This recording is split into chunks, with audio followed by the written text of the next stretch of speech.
Hey, it's Isabel from the Assisted Living Network, and filling your RAL isn't going to happen overnight. Let's go over the 7 creative ways to get your name and brand out there and fill your beds. In the United States right now, there are 76 million baby boomers. The number one dilemma for these baby boomers? Housing. That dilemma can be your opportunity. Welcome to the Assisted Living Network podcast, where you can discover how just one residential assisted living home could secure your financial future forever. Of course, you can use the traditional routes to fill your beds, like having a website and promoting on social media, working with placement agents and using SEO marketing, or hosting an open house. But let's be real. You should be doing all of those things. Let's talk about more unique, individualized ways to fill your beds.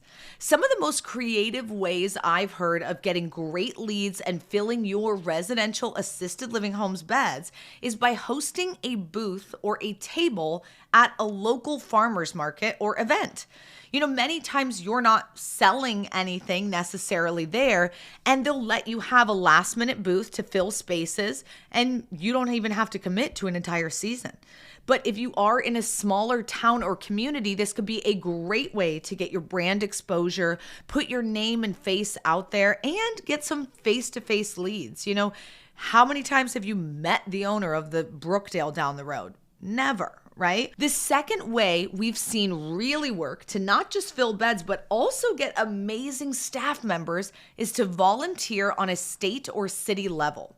Many of our students have gone this direction, signing up to work at different things or lending their business name as a promoter of a local event. This is a great way to align yourself with your community and show that you are more than a taker. You're a giver. You're volunteering your time, and time is a very valuable asset. And this is a very, very valuable way to get the word out there about what you do and get people to trust you and like you. And also, it may bring you connections that help fill beds. One student shared how she volunteered with a local city councilman, and he ended up not only putting his mom into her home, but also posting about it on social media and getting her 10 other amazing hot leads. That's incredible. The third way you can creatively market your residential assisted living home is to get a billboard or radio ad. Billboards work. This is why Brookdale and Sunrises use them. It brings brand exposure, and if someone is looking for an alternative, I put the billboard as close to the local big box as you can. It's the perfect placement to drive them away from that facility and into your home.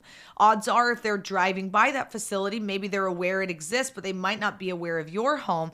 Get them to start thinking about other options than just that large facility. Radio ads work if you live in a small town and can really dig into the demographics of the listeners. Remember, we're targeting daughter Judies, not the seniors themselves. Both of these options might be pricier, but they can lead to some great leads for you to fill your beds, and it may just be worth it. Next is to use good old direct mail ads, aka flyers in the mail. This can be a great way to target a small market in your community. Many companies can literally target by age, sex, income, voting preference. It's wild, the information that they have on us, you guys.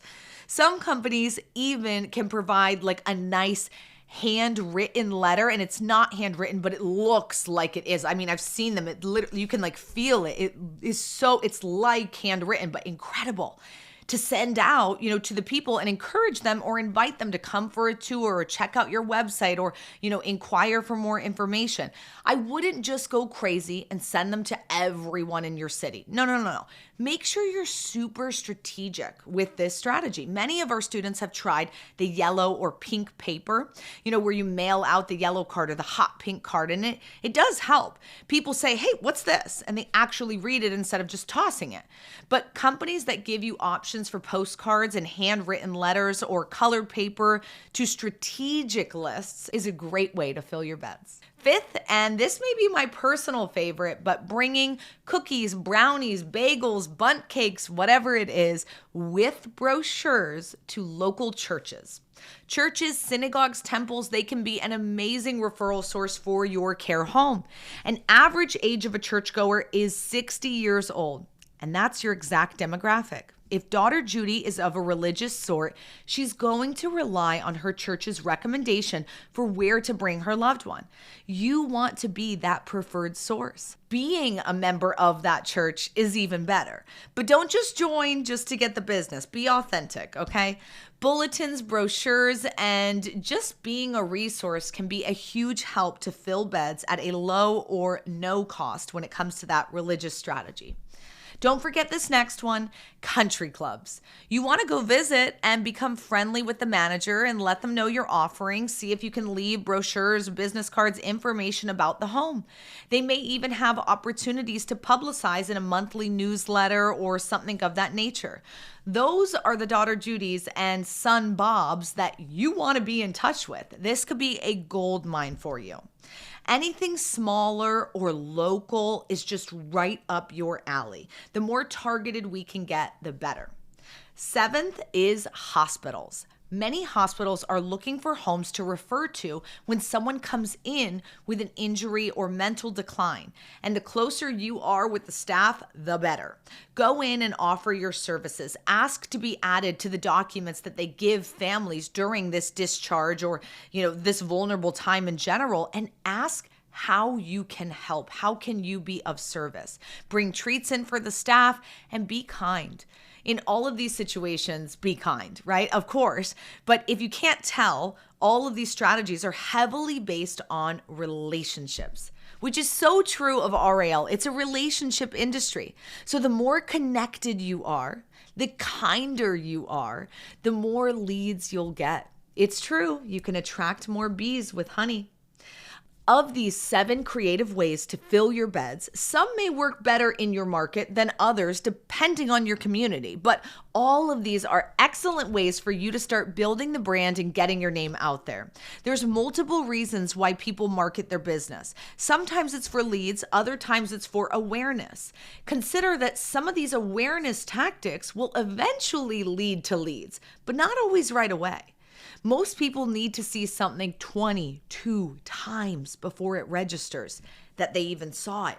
Yeah, you heard that right, 22 times. Wow. So brand awareness and exposure is huge. That billboard, oh, it's expensive, I don't know. It's another time that they've seen you. Don't sleep on that. Also, remember, all of these things will push back to your website. And if you can have a way to actually track where they came from, which source, that can give you the KPIs to determine, did this work or not? So having an amazing and easy to navigate and clean and accurate website is also going to be a major key, because whatever they're coming back to, the branding has to be fluid. We can chat about website do's and don'ts in another episode, but if you want to learn more about filling your beds, check out the training, How to Fill Your Home Fast.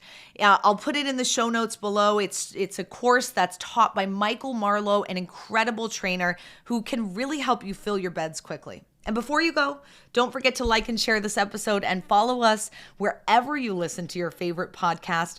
Thanks for listening to the Assisted Living Network. I'll see you soon.